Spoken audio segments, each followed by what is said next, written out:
Good morning, Year 12, and welcome to your Friday English lesson. I hope you're here with me as early as possible. Get it out of the way, get it done while you're fresh. And we are going to take a look at another of Blake's poems from the Innocent section on page 70 of the anthology. And that is The Schoolboy. Now, you may have noticed from your Easter sort of task, and thank you so much for those. I've had most of them in now. And you have been awarded. And in my feedback video that it did ask you to look at Blake's perceptions of institutionalised education. Now, I suppose that was a little bit harsh of me, having not got to The Schoolboy yet, but you were able to make some really good points with what you know already, due to Blake's anti-establishment sort of ethos. So well done for that, but hopefully in studying this today, it's going to illuminate those ideas and really consolidate them for you. So before we start, a little beginning activity for you. I want you to think, and you've got the yellow box on the top right hand side, what images or associations or connotations should, and I stress the modal verb there, should idealized childhood evoke, bring to mind. So what sorts of words and phrases can you pop down now that you would associate with childhood? Okay, so I'm going to give you just 2 quick minutes, pause the video, off you go. Right, hopefully you have some ideas. I did this task too, of course. Whatever I ask you to do, I'm often doing myself. And I thought, right, in a utopian sort of idealized situation, what should children be allowed to embrace within this sort of sanctuary of childhood? And these are some of the qualities that I came up with. They should be allowed to be carefree, right? It is, and I know this now, I'm nearly 20, my God, I wish, I'm nearly 30, sorry, on Sunday. And I thought, you know what? When we're young, when I was young, you're always yearning for the future. You're always yearning for the next moment and the next, okay, and this kind of insatiable appetite for maturity and for independence. But actually, one of the things you bemoan or mourn the loss of is just how carefree you should have been allowed to be as a child, or maybe that you were at certain moments. Okay, you don't have to worry about adult responsibilities. So that was certainly the first one that sprang to my mind. Secondly, the idea of being totally liberated.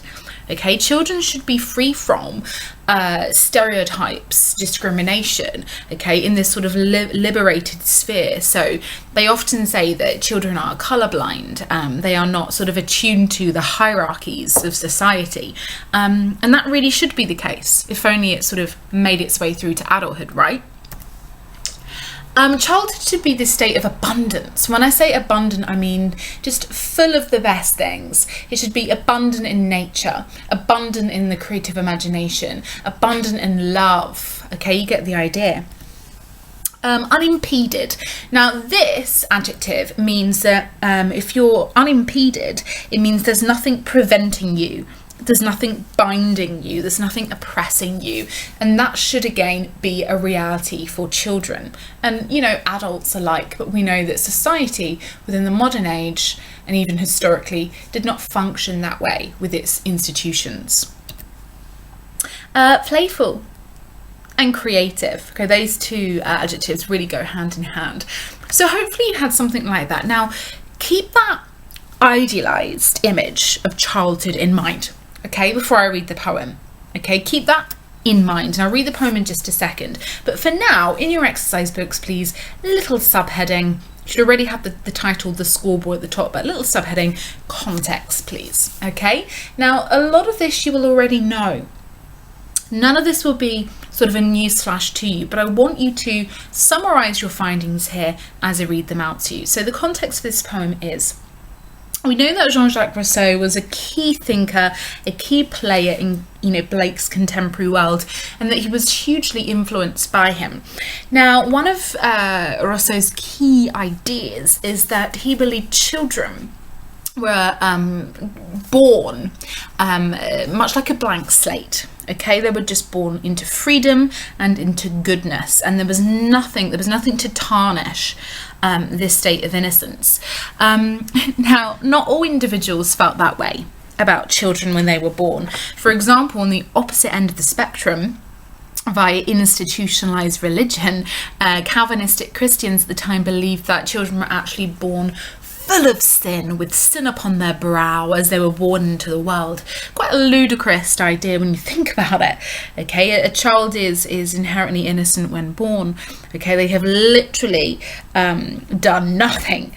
Okay, but Calvinistic Christians believe that we are all born with original sin, historically, of course. And we must work our way through this world in an effort to purge ourselves of that sin, okay, to find our way into heaven, into paradise.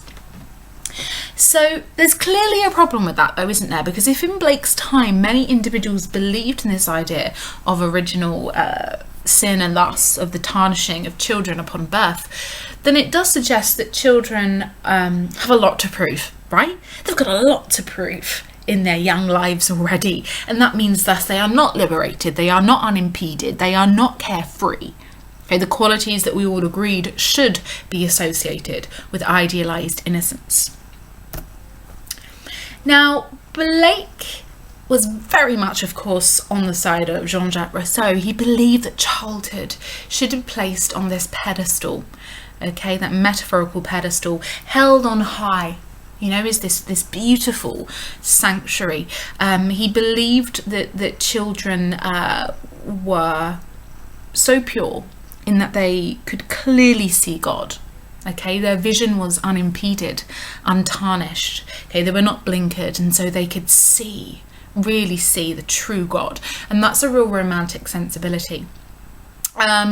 You know, doing some research on this, Wordsworth as well, another of the romantic poets, you know, that we have within that canon, he believed that children had this existence in heaven before their life on earth. Okay, and so when they're born into this world, they're, you know, they are angelic. They had this existence in heaven before earth. Okay, and so they cannot be tainted with original sin upon birth. Okay, so what's really key to understand is whenever you see the child in Blake's poetry, and I've mentioned this before, the child is usually symbolic for the creative imagination, okay, for an unimpeded vision, for spirituality. Okay, so I've put it there on the third bullet point. Blake saw the child as the image of the creative imagination and the spiritual core of humanity. Yeah, the spiritual heart of humanity. Now that was all well and good, of course, that Blake had these wonderful, wonderfully progressive views on childhood, but of course he was deeply concerned about his contemporary world and about the ways in which those institutions, those twin mills of oppression, the church and the monarchy, via that, the school system and parents, and how they treated children, how they scuppered their, attempts at embracing their imaginative vision. They were not given the freedom. We know this already from poems like The Chimney Sweep, from poems like London, okay, where children are mentioned, from the Nurse's Song of Experience. Okay, so it is important, I mentioned this before, never to forget it, that children were, of course, at the behest of their parents, and so parents were accountable, according to Blake. And it was parents' misuse of care. Okay, instead of truly caring or fostering the creative imagination and a child's spirituality, parental care, okay, was sending them out into the world of work, okay, rather than safeguarding them, okay, rather than fostering their capacity for play and the creative imagination. Okay, so there is your context. Pause the video now if you need to get it. And then let's go back to that image again. The idealized image of childhood, carefree, liberated, playful, abundant, unimpeded, creative. And keep that in your mind. Okay, I'm going to read the poem now, so follow along. I love to rise in summer morn when the birds sing on every tree. The distant huntsman winds his horn, and the skylark sings with me. Oh, what sweet company! But to go to school in a summer morn, oh, it drives all joy away. Under a cruel eye outworn, the little ones spend the day in sighing and dismay. Oh, then at times I drooping sit, and spend many an anxious hour.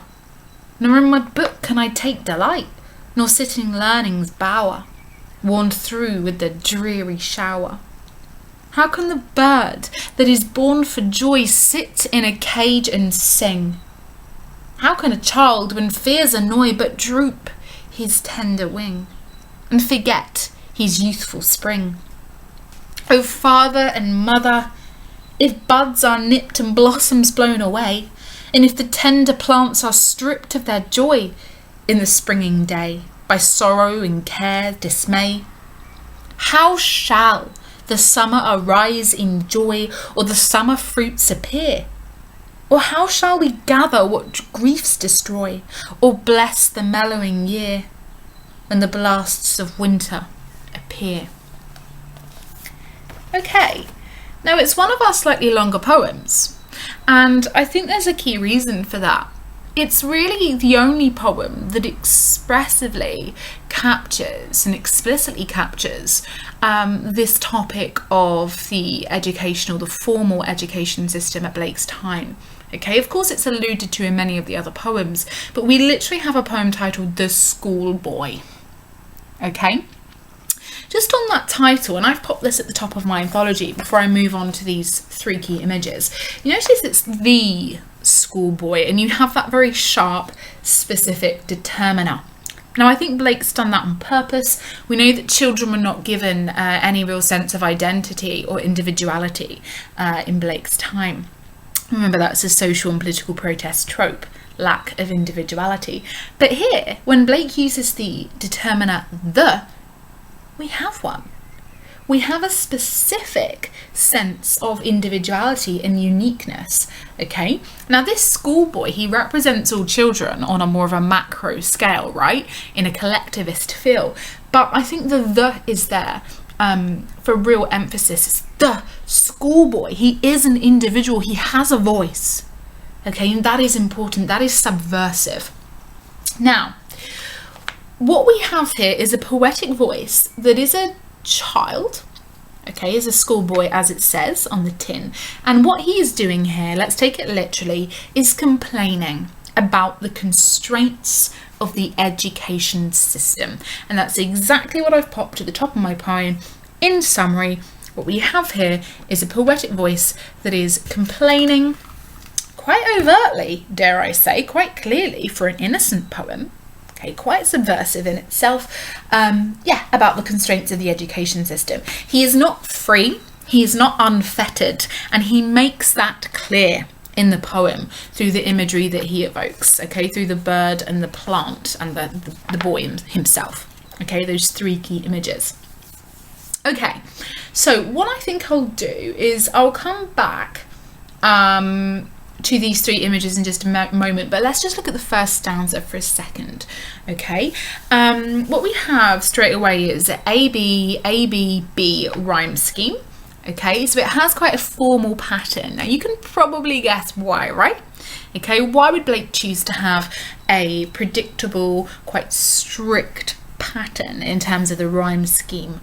Could it be year 12 that he was seeking to mirror the strict regulation and routine of the formal education system?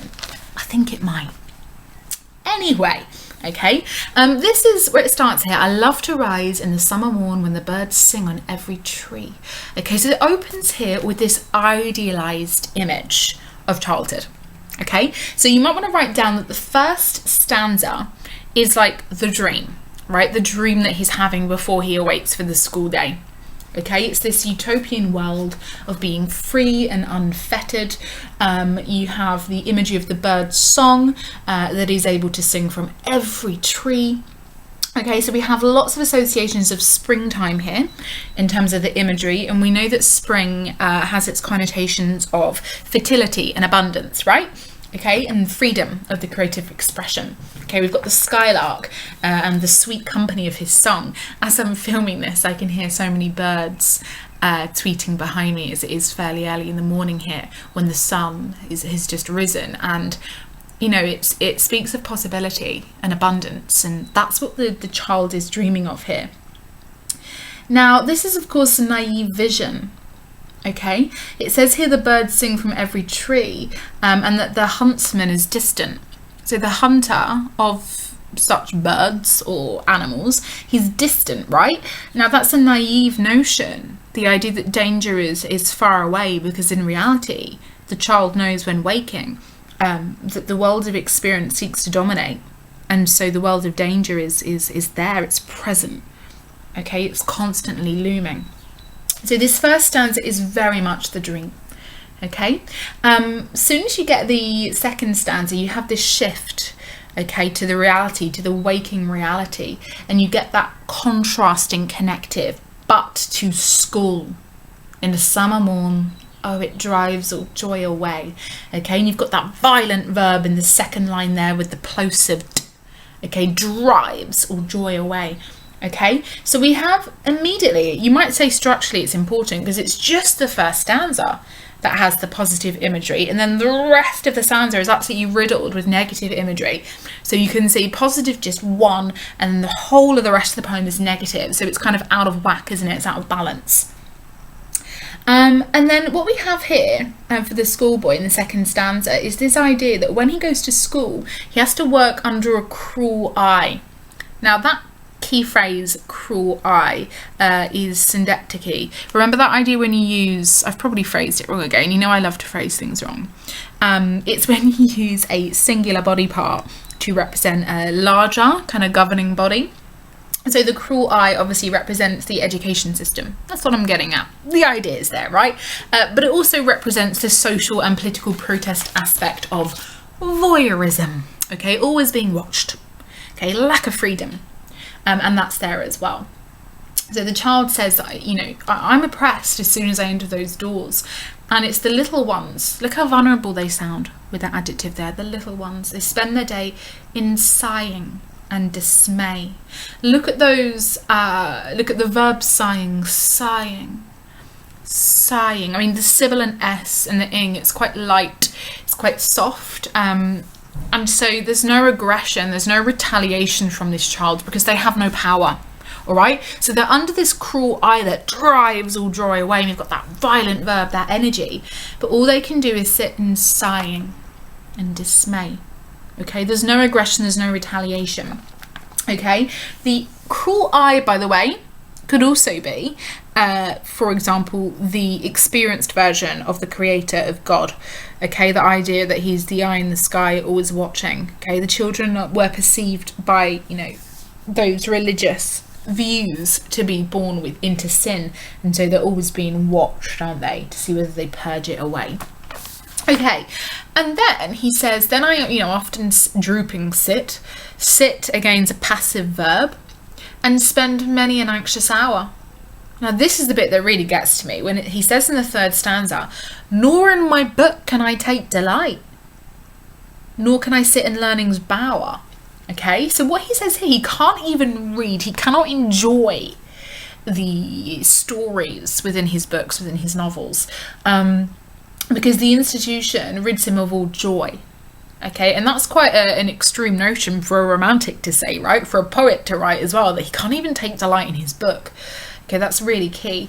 And he can't sit in nature, right? In bower, under that kind of pleasant shade of a tree. Okay, that's where he is. He can't sit there. I take that as a metaphor. Okay, if you sit under in the shade of a tree, you're protected, right? From the glaring sun and the damage it can do as well. But he can't sit there. There's nothing to protect him. Okay, again, speaking of his absolute vulnerability. Okay, so I'm going to pause for a second because the first three stanzas deal with the schoolboy, and I've just summed it up there for you in the green. Okay, so you might want to pause the video, write this down. The schoolboy here in the first three stanzas, he represents this playful, free nature of the creative imagination in its natural state. That's the first stanza. But, and literally but, we have it as the first word of the second stanza, he is subject to the binding and the cruel eye of formal education. Okay, so that's a summary of where we're at so far.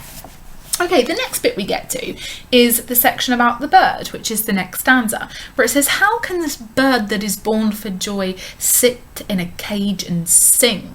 And we have that beautiful metaphor that's evoked there. Okay, the bird, spoiler alert, is a metaphor for the child, is a metaphor for creative imagination. All right, and so how can that work? How can any of that work? How can childhood or creativity work when it's born for joy, as Jean-Jacques Rousseau believed, but instead it's made to sit in a cage and sing? Sit in a cage. The cage is obviously the metaphor for the binding constraints of society and its institutions, and sing is the idea that, like, how can it thrive? How can it be expected to find joy in this situation? Okay, obviously he uses the rhetorical device here, the rhetorical question. I think it shows quite a sophisticated argument, actually. This is a child, a schoolboy, and he is capable of great feats of wisdom. I think that's because in Blake's time, children were so largely underestimated, okay, when they had such beautiful potential. Something we as teachers now foster, right? But historically that wasn't the case.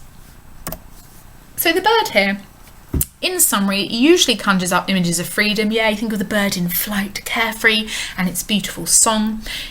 But here, obviously, it's an appropriate metaphor because this bird is caged, it cannot sing, and thus it's an extension of the child. Okay, the last bit, guys, is the plum. We get the image of the plum, okay, and that is in the penultimate stanza. Oh, father and mother, we get the exclamative. Notice the father and mother, we have that reference to parental figures and their failures. If buds are nipped and blossoms blown away, and if those tender plants are stripped of their joy in their springing day, by sorrow and care's dismay, how shall the summer arise in joy, or the summer fruits appear? All right, so here, this section here, you could look at this through an eco-critical lens. Not only is the child abused, but nature too, within the Industrial Revolution. The buds here could quite literally be, nature is abused, exploited, but of course it's also a metaphor for the child, okay? Just like the young plant, the child is also young, delicate and vulnerable, and because the child is not treated well, and if you did not water your plant, you didn't tend to it, you didn't snip away the weeds, right, it wouldn't thrive, it wouldn't bear fruit, and so the child won't either. Okay, because of this systematic abuse, it loses its capacity for joy and creativity.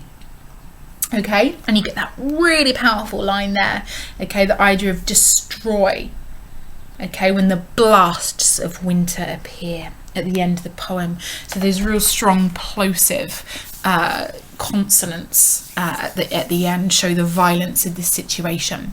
So in summary, there are three key images. All are associated with childhood within the education system. All highlight the great importance of freedom. And the child here in this poem is clearly a mouthpiece for Blake and many other romantics like Wordsworth and Jean-Jacques Rousseau's views on idealized childhood. I have given you so much information there. I appreciate you've probably had to pause me about 30 times, one for each year of my life, but do not fear, as this is a video, look at for our silver linings, year 12, we can go back, we can watch it again whenever we like. Okay, so this is something special actually. We're building up a whole bank of videos that you can go back and watch before your year 13 exams and really know them. Okay, so I'm not mad at it. Okay, a little activity though, just to cool things off, and that is on key themes. I have written on the board for you 4 key themes that dominate within this poem. 4 is more than enough. You're going to pop them down in your exercise book, leave a line or 2 between each, and once you've done that, you are going to find a quote or 2 for each of these key themes. Off you go. Okay, I'm not going to do this for you. You're more than capable of doing this. So whatever you've got there, I'm sure that's great. I just want to make sure that we're clear on all of these key themes anyway. That first one might be a bit long there, it's a bit verbose, so let me just explain that one. So when I say the nature of vulnerability and of idealized innocence, I mean, what is it?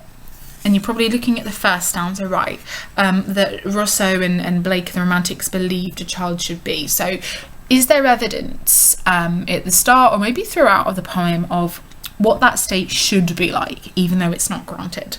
Okay, the second one, childhood, is more like the reality of what it is in Blake's time. Okay, so I just wanted to make that one clear. Okay, so to end this lesson, forgive my little errors that are showing up there, I have got 7 key tasks that you need to do now in your exercise books. Okay, they're numbered for you 1 to 7. They're pretty self-explanatory. I don't think they're particularly difficult, but they are a way for you to now capture your learning in a real clear way. Okay, so I would take 10-15 minutes maybe on this, wrap this up and make sure that you're really confident. Now, as ever, guys, please comment below that you have attended this lesson. If you have any questions that you want me to elaborate upon, pop them there too, and I'll be right back to you. It was a pleasure. I hope this worked for you. See you next lesson when, just to give you some pre-warning, on Monday, you will have an essay set, okay?